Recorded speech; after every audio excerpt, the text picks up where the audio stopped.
Lembaga Survei Indikator Politik Indonesia merilis hasil survei terbarunya terkait elektabilitas calon presiden di Pilpres 2024 di daerah Jawa Timur.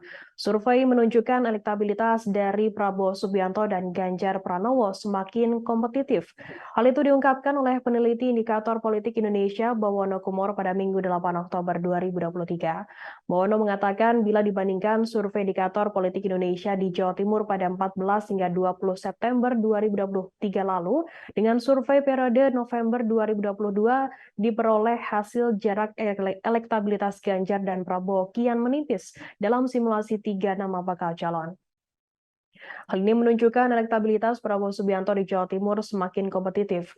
Kini tingkat elektabilitas dari Prabowo di Jawa Timur tertinggal sekitar 10% saja dari Ganjar Pranowo.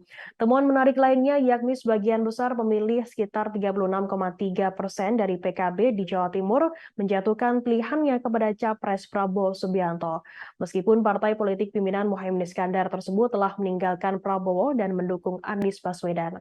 Hal ini menunjukkan keputusan politik PKB di tingkat elit tidak sesuai dengan aspirasi politik dari pemilih PKB di akar rumput.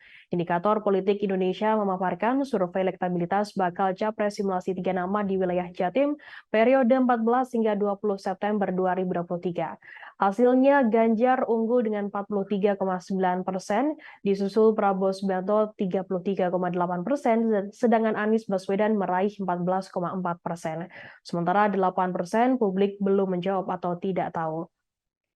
Metodologi survei mengambil populasi seluruh warga negara Indonesia di Jawa Timur yang punya hak pilih dalam pemilihan umum, yakni mereka yang sudah berumur 17 tahun atau lebih, atau sudah menikah ketika survei dilakukan.